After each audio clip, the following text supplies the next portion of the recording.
Halo sahabat Mawas, kita akan cangkruan yang kedua. Kemarin katakanlah yang pertama itu kita merasakan ada semangat yang meluap. Sik tak lagi aku pembukaan. Ya. Lanjut. Main lali iki ngomong apa iki? Waduh. Ya biasa beginilah cangkruan pengilon selalu ada dinamikanya. Dan tapi yang penting asik dalam berkomunikasi. Oke. Kali ini kita akan membicarakan tentang bagaimana menjadi orang Katolik yang militan. Karena pada waktu kemarin kita nggak mengupas terlalu dalam. Kita tanyakan langsung aja ya. Pak Syawan. Panglionnya apa? Pangilon. Apa itu? Pangilon itu paguyuban di bawah lonceng ya. Ngisor lonceng. Iki berarti ibaratnya ngisor lonceng. Oh, ibarat lonceng. Karena kalau kini nang lonceng beneran, akeh wek tola. Oh, nang ngarep ya. Iya, wek gak iso. Pendutan segala macam. Kok ning kate takon to ning ngomong. Siap. Kok malah gak mari-mari iki. Ya, 30 menit. 30 menit aku jatah iki, Pak. Gimana, Pak Setiawan? Apa ya? Jelaskan deh menjadi orang Katolik yang militan ku ya opo sih? Militan. Iya. Militan gak sing TNI gitu. Nah, itu Militer. Sorry. Militer itu. Sorry. Kita mencoba memberikan pemahaman yang santai dan sederhana dari kata militan ya. Kita ibaratkan militan itu orang yang luar dalam, siap setiap saat, konsisten, terjaga di dalam iman Katoliknya. Jadi bukan sekedar Katolik ketika mengikuti Ekaristi, di dalam kehidupan sehari-hari pun kita menunjukkan konsistensi kita Sebagai orang Katolik. sebagai orang Katolik yang beriman Katolik, yang tindak tanduknya pun Katolik. Cabot ya, Pak. Iya, contohnya sing gak oleh miso. Di miso Gak oleh ngono, Pak. gak oleh kaya. Lah Surabaya mung cocok ngono lho, Pak. Ya apa? Memang gak boleh. Tapi kadang-kadang ngono lho, Pak. Lek kita ono perjalanan terus kadang ngono. Ingat ya. Kalau menurut sebagian orang di sebelah sana teman-teman kita itu yang mengatakan apa yang kita ucapkan, apa yang kita lakukan, apa yang kita kerjakan itulah persembahan kita kepada Tuhan. Wis misuwo. Ampun. Ayo misuwo. Mboten lek ngoten. Masa persembahkan misumu kepada ya enggak le. Ayo misuwo. Enggak. Di seorang Katolik yang betul-betul Katolik luar dalam, artinya memahami kekatolikannya dan bertindak sesuai iman kekatolikannya dia. Bukan berarti harus menjadi apologet jalanan yang setiap saat ketemu orang berbeda, bukan Katolik dijak tarung, dijak perang. Enggak perlu itu. Bahkan ketika kita diserang pun diam. Rasanya ketika kita tidak perlu membalas. Ya. Tapi kalau betul-betul kita yakin bahwa orang itu mau menanyakan untuk mengerti, betul-betul kita merasa bahwa dia perlu tahu, baru kita menjelaskan, menjawab konsekuensinya, kita harus paham tentang kekatolikan. Ya apa nih? Iku sama saya kayak aku ngalami sih Om. Cuman ini ada teman-temanku, kan teman-temanku bukan hanya Katolik aja sih sebenarnya. Cuman kan teman-temanku ada yang Islam. Cuman Islamnya ini dia ingin tahu kekatolikan itu seperti apa, mulai dari sakramennya, mulai dari tata caranya nanti di gereja seperti apa, terus nanti kalau misalnya apa aja yang nggak boleh, apa aja yang sebenarnya yang dilarang. Ya secara pemahaman saya secara awam yang mungkin masih di saya kan umur 22 tahun. Wah, harus gede. Hah? Harus gede. Baru aku. Cuman sempat. Cocok. PMK gak oleh iki. Hah? Kalian ngerokok. Wis 21 plus kok. Oh, 21 plus.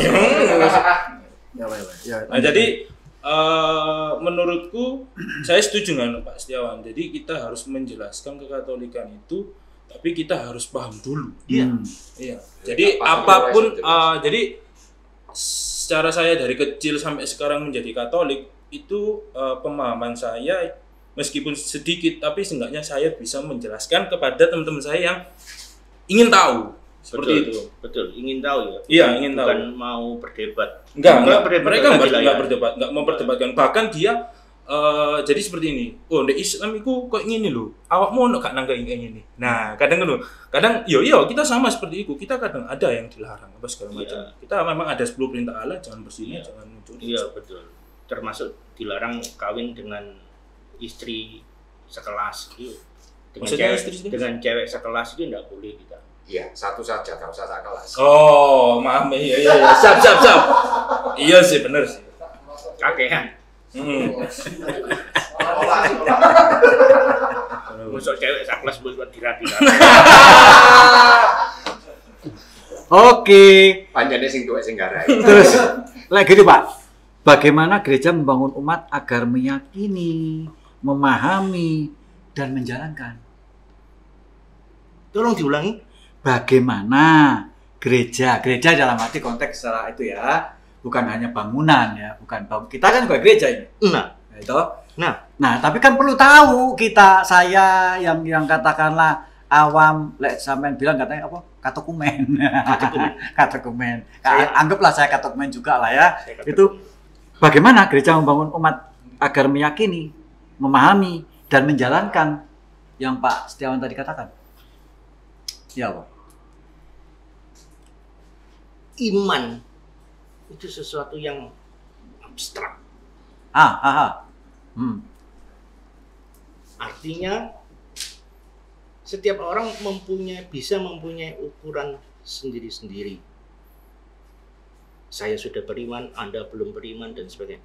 Yang terpenting adalah jangan gege mongso mengatakan bahwa saya sudah beriman dan mengatakan orang lain kamu orang yang tidak beriman. Ya, Lebih banyaklah kita menganut falsafah pangilon.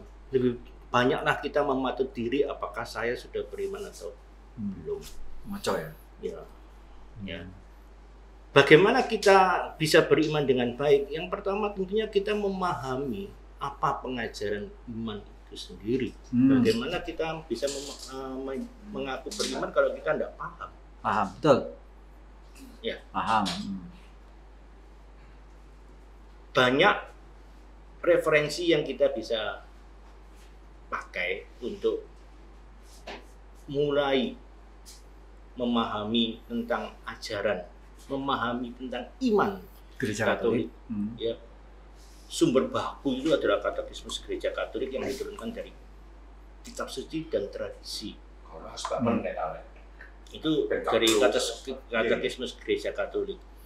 Setelah katekismus itu masih banyak doktrin merintil sampai kita yang di paroki yang diatur ditata dengan aturan-aturan parokial. Yang bisa beda antara kita dengan Yakobus. Paroki sini dengan paroki sana, keuskupan sini sama keuskupan sana. Tapi semua harus mengacu bersumber kepada katekismus yang disarikan dari kitab suci dan tradisi Katolik itu tadi. Banyak peraturan-peraturan lain. Nanti kita ada yang namanya ensiklik, nanti ada kumpulan aturan-aturan gereja yang disatukan di dalam namanya DS. Apa DS? Aku tambah mana? Aku katokumen loh Pak. Sama. Dinasti Wario. Denzinger Schleiermacher. Itu Denzinger Schleiermacher. Ya kayak ngono. Waduh, apa itu? Itu kumpulan dokumen-dokumen gereja yang kita juga dengar aja baru sekarang. Lah iya bener Pak. Kayak apa ya wake kok dokumen-dokumen itu. Ono opong yang terakhir ya dokumen yang membahana itu kan 16 dokumen Konsili Vatikan kedua. Iya. Lumen Gentium Agentes dan sebagainya. Kalau sampai arah ke sana. Kecangkruan. Iya. Lo enggak. Iya. Tapi gini loh, maksudnya memang itu sambil bahasa impor pokok. Enggak, kita jenenge ngono. Loh, tapi memang harus begitu. Itu dokumen yang harus kita pahamin bahwa di gereja Katolik itu ada seperti itu, gitu ya. Cuman kita sebagai umat awam lah katakanlah ya. Bagaimana kita sing enak-enak lah Pak. Supaya kita Kasih paham. awak dhewe iki sakjane Paham. apa sih, Pak? Iya. Paham. Tugas-tugas gereja iki sakjane opo sih ngono aja, Pak? Iya. Kita bagaimana memahami itu Senin kita ini mana? sebagai Iya, tak sebagai gereja tadi. Senin ini aku tak mulai loh ya. mulai apa? Itu kon mulai malah. Ya apa? Ya Pak, ya. Honornya gak bayar. Oke. Yang pertama tentunya kita harus memahami tentang iman Katolik. Sumber-sumbernya yang terutama tadi adalah Katekismus Gereja Katolik. Terus rasanya kita juga masing-masing belum pernah membaca kitab Katekismus Gereja Katolik dengan baik, dengan tuntas. Nah, Sama ya ya. betul. Saya akuin. Yaitu penyakit kita memang. Hmm. Tidak apa-apa lah. Tidak apa-apa. Kita tidak dituntut untuk sempurna di dalam melayani Tuhan. Bahkan seorang katakumen pun boleh melayani Tuhan. Iya. Ya. Ya. Di dalam keseluruhan kita dan rekan-rekan sebagai bagian dari gereja, kita terikat kepada istilahnya panca tugas gereja. Bukan panca tugas paroki atau panca tugas pengurus, Nah, tugas tapi saya. panca tugas masing-masing kita. Kita sebutkan aja Kerikma. Kerikma itu pewartaan. Ketika kita dibaptis, kita mempunyai kewajiban untuk mewartakan. Kabarkanlah Sukacita. kabar Ke seluruh sukacita. dunia. Kemudian Liturgia. ada lagi liturgia. Kita pernah bahas bahwa liturgia itu adalah sekitar altar, pusatnya adalah ekaristi, di mana dia adalah sumber dan puncak keimanan kita. Kalau kita nggak mengatakan itu sebagai puncak keimanan, bagaimana kita bisa mengimani bahwa itu adalah betul-betul Tubuh Kristus. tubuh Kristus. Pernahkah Anda menyaksikan Itu bukan tubuh Kristus. ya, katakan ngomong. Saya ya kita secara jujur. Ya. Saya pernah seperti itu. Tapi terus kembali bahwa saya ke gereja itu karena kerinduan akan Kristus. Kerinduan akan Kristus itu pada puncaknya di ekaristi. Ekaristi yaitu di waktu konsekrasi. Karena pada waktu konsekrasi itulah Kristus hadir gitu ya. Terus akhirnya saya merubah cara kita untuk dalam bertata ekaristi. Cara saya berekaristi gitu. Terus ya Bapak. Itulah sulitnya menjadi Katolik itu. Bukan sekedar kita mendengarkan. Tapi kita juga mempunyai pemahaman istilahnya yang melampaui indrawi kita. Indrawi kita mengatakan bahwa ini adalah tubuh dan darah Kristus. indrawi kita mengatakan Oh, ini indrawi, adalah- sorry, itu roti, Iya, cuman cuman minuman, sekeping, cuman iya. sekeping roti. Tapi iman kita menuntun kita bahwa ini adalah Tubuh dan darah. ini pemahaman transendental. Jadi melampaui indrawi kita. Itu dulu sumber itu dulu. Kalau kita tidak memahami ini, tidak bisa melakukan ini, yakin saya bahwa saya atau kita belum menjadi seorang Katolik yang benar. Ya. Oke. Bagaimana kita bisa mewartakan kepada orang-orang lain di sekitar kita? Iya, Itu kalau kita yang sini masih dibagikan, ragu. yang dikasih roti itu apa? Kita mau jawab apa? Ya, masa jawab Tubuh roti. Kristus. Itu Tubuh Kristus, iya kan? Iya. Ah. Ketika kita mengatakan tubuh Kristus itu adalah sesuatu yang keluar dari Ah. keimanan kita. Harusnya, Pak. Ya, harus tidak ada Karena harusnya. kan begini, bisa jadi karena kan waktu kita diajari bahwa itu adalah tubuh Kristus. Kalau kita ngomong logis aja ya, ingat diajari bahwa itu adalah tubuh Kristus. Kalau kita tidak mengatakan itu dengan iman ya, cuma mengatakan dengan logika, aku eling nek biyen dikandani itu tubuh Kristus. Ya. Itu yang mungkin bisa menjebak kita dalam sebuah situasi di mana oh ya itu tubuh Kristus, Itu- tapi tidak Mengimani. Iya, bukan sekedar mengimani kok ya sing anu apa ya. Iya.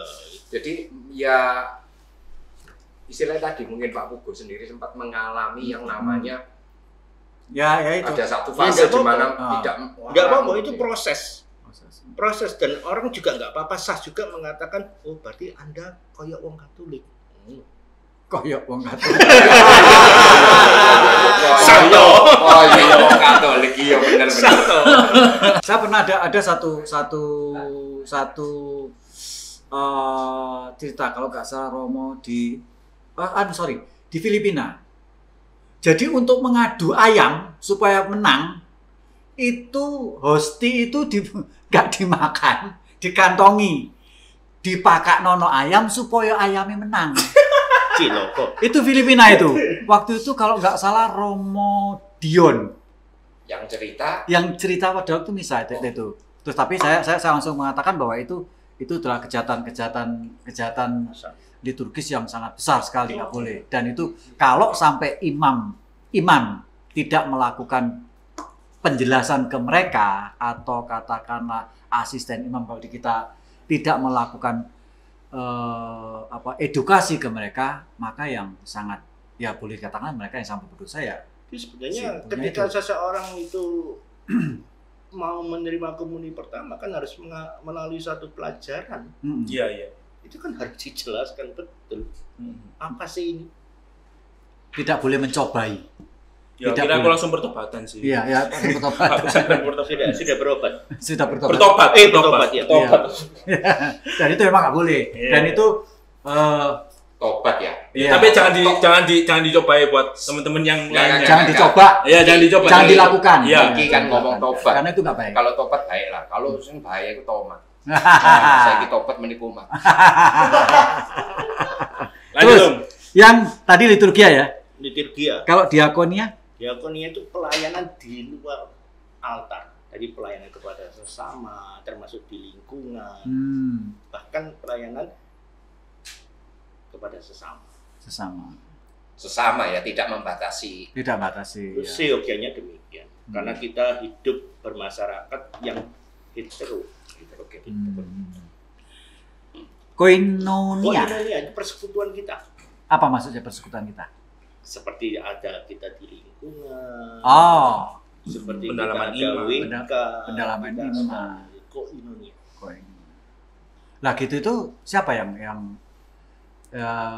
yang bisa mengarahkan orang untuk aktif ke sana? Harusnya karena suatu tradisi dari umat Katolik itu sudah menggelinding demikian saja. Seperti kalau kita ingat bahwa bulan Rosario ada doa di rumahnya si A, si B, lalu ada orang katakanlah kesusahan, kematian, kita hadir untuk dosa arwah, gitu. Itu adalah menunjukkan kebersatuan kita sebagai tubuh utuh Kristus. Berarti kalau ada umat yang kalau katakanlah ada doa, kalau kita sekarang lingkungan ya, doa lingkungan nggak datang, saya juga pernah nggak datang Pak. Itu adalah salah satu tidak menjalankan panca tugas gereja ya. Koinonia ya. Dan itu menjadi harusnya panca tugas gereja itu bukan sesuatu yang kita bisa pilih mana yang saya suka, mana yang tidak. Panca tugas gereja itu satu keutuhan. Satu keutuhan. Ketika Anda tidak menjalankan persekutuan itu, maka Anda bukan warga gereja yang baik. Martiria? Martiria itu kesaksian. Bukan ini belen. Maksudnya gimana? Kemartirian itu bukan hanya ketika kita dibelai. Kita memberikan kesaksian di dalam hidup kita secara iman Katolik. Itu adalah bentuk martirian. Oh, jadi istilahnya sampai mati pun katakanlah sudah segitu, saya menjadi seorang. Ada satu cerita ya. Jadi ada satu Katolik. Cerita itu zaman Bapak Gereja yang namanya Polikarpus. Itu dia muridnya Santo Yohanes. Muridnya Santo Yohanes, Polikarpus. Ketika usia 86 dia ditangkap oleh pihak aparat negara, katakanlah demikian. Dimintalah dia untuk mengingkari imannya. Bahwa dia akan dibebaskan dari hukuman asal mau mengingkari imannya. Ketika itu dia menjawab, sampai usia 86 tahun ini, Yesusku tidak pernah mengingkari aku. Apakah kali ini aku akan mengingkari Yesus? Wah, mantap ya. Bayo. Itu, tapi itu perlu itu. Ya benar, kita harus sebagai umat Katolik memang harus tapi tentu tadi ya harus memahami dulu ya semua ajaran-ajarannya sehingga kita pada tataran itu kan pada tataran meresap dalam darah dan daging kita, baru kita bisa bicara seperti itu. Mungkin tataran-tataran kita ya dengan segala permohonan maaf untuk cewek yang agama lain wis mikir-mikir kok aku tak pindah agama niku. Nah, apakah ini merupakan aplikasi dari iman Katolik? Ya silakan dijawab sendiri. Kayaknya Indonesia jomblo tuh. Enggak lah, tapi nek iya ya mbuh. Tapi memang ya berarti kayak kalau kita kan sudah jelas ya sudah menikah secara Katolik atau yang sudah diberkati. Nah, kita bicara ke kayak anak-anak muda, kebetulan anak muda ini ya. Bahwa orang muda bahwa mereka harus benar-benar berani bertanggung jawab terhadap imannya. Ya, meskipun itu sebuah pilihan yang terakhir dari sebuah perjodohan cinta. Wah. Rasanya harusnya jangan kita sampai posisi pilihan terakhir, harusnya pilihan pertama itu. Enggak, maksudnya itu pilihan terakhir tuh dia lek enggak kon pindah atau enggak? Yang mesti ini burung-burung ngono wis lereno dhisik. Daripada ngenes nang mburi kan yang ngarep itu pilihan begitu pertama. Sudah langsung awal. Jadi istilahnya pasrah di depan, berarti jangan pilihan pertama yang sudah mempunyai komitmen. Iya. Bahwa ya yes or not. Ya. Itu kan idealisnya begitu. Militannya harus sampai situ, Andre. Iya, aku Katolik itu. Iya. Hidup Katolik, mati Katolik. Sudio Pranoto mengatakan 100% Katolik, 100% Indonesia. 100% Katolik, 100% Indonesia. Enggak apa-apa, 100% Indonesia sebenarnya sama aja. 100% lah. Jadi kita ini harus 200%. Itu masalahnya. Ini kok baru sampai 100% yang Katolik itu. Seharusnya mengatakannya itu pemahamannya harusnya sepenuhnya Katolik dan sepenuhnya Indonesia. Fulfill. Apa? Fulfill. Oh, fulfill. Terus Pak, dialog sing kemarin-kemarin ya, itu dari gereja mempunyai kewajiban panca tugas gereja. Ya kembali lagi sebenarnya mau dilakukan. Cuman saya ingin menegaskan bahwa rangkuman dari tugas-tugas panca gereja itu supaya umat memahami, menyadari dan melakukan gitu dengan baik. Apakah perlu ada sebuah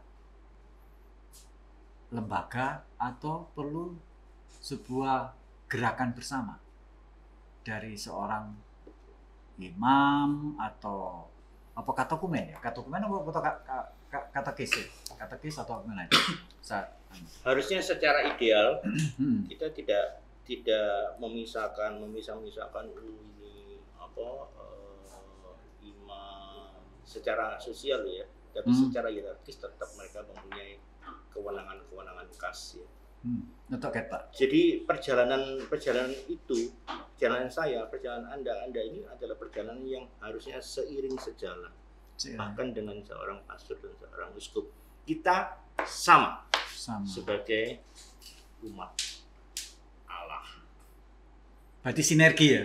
Iya. Sinergi untuk berjalan memahami. Tentunya hormat kita kepada tertabis harus terjaga. Iya. Kita tadi Surabayaan tentunya bukan satu yang pantas kalau kita ungkapkan juga ke sama tertabis. Jari nengono apa mau? Yoran. Itu membatasi diri itu. Membatasi diri. Jadi tetap ada sebuah apa ya? kerangka ada barrier bahwa dia adalah tertapis, beliau adalah tertapis yang mempunyai otoritas lebih ya. kasih. Cuma lek terlalu humble ngono ya, Bang.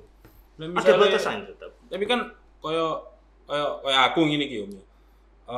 Kan yo ketemu ambek romo-romo sing muda-muda, sing iku yo kadang yo ngomong biasa sih sebenarnya yo sik mesa-meso apa segala macam. Cuman kita ketika kayak berdiskusi seperti ini, iku kayak rasane nggak sampai ngomong sing kayak ngono. Iya. Pasti nggak sampai ngomong kasar. Iya. Tapi ketika guyon, ketika ngomong biasa, iku dong, batasan, masalah dong maksudnya. Batasan keakraban itu kan tidak baku harus begini. Iya. Cuman masing-masing kita tuh kan punya ukuran. Iki romo rek. Kata cabai. Oh, yo iya dong. Dibully, Kepanasan. Iya, ada benar.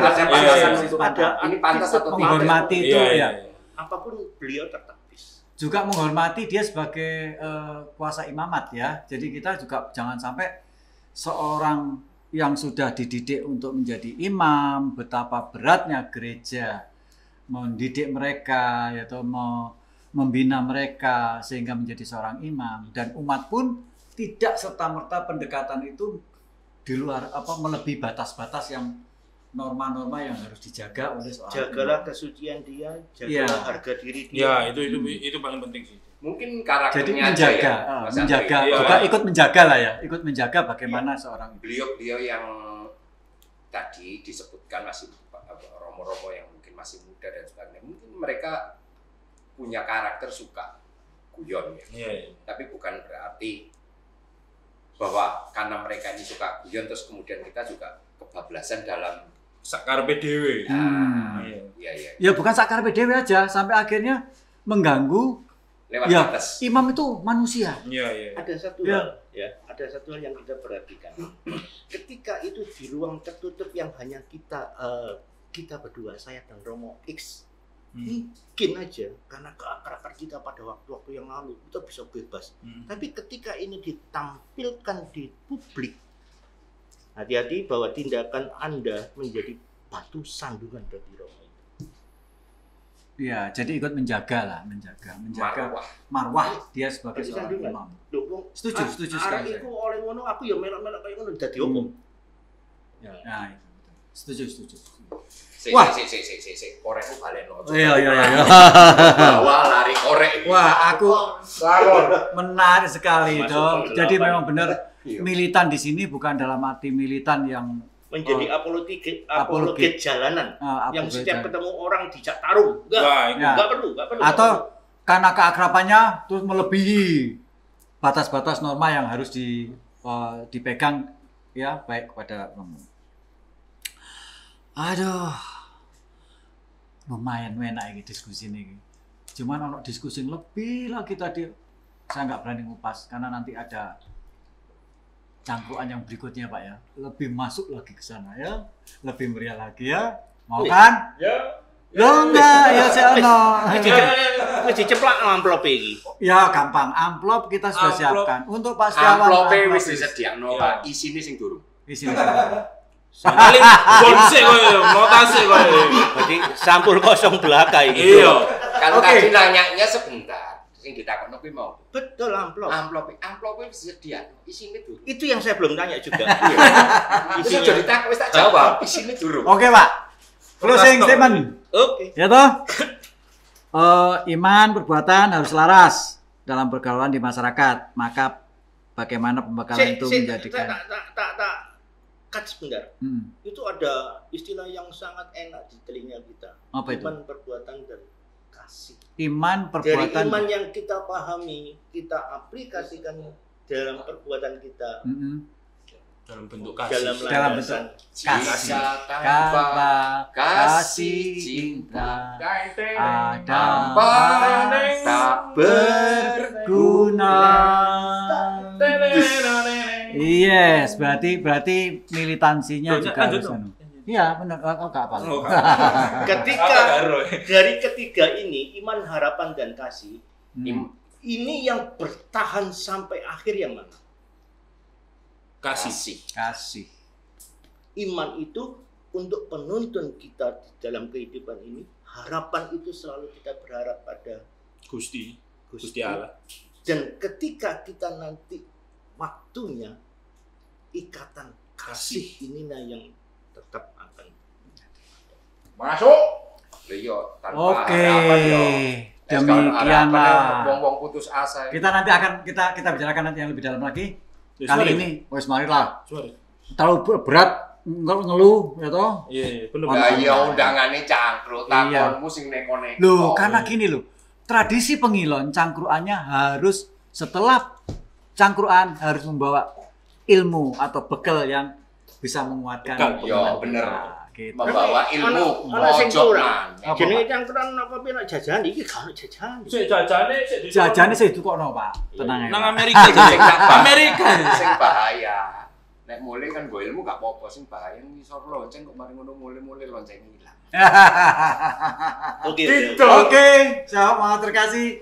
Demikianlah bagaimana kita menjadi seorang Katolik yang militan, tetapi kemilitan itu harus membawa iman, pengharapan, dan kasih. Dan kasih adalah yang utama. Demikian, salam sehat selalu di pertemuan berikutnya. Males di.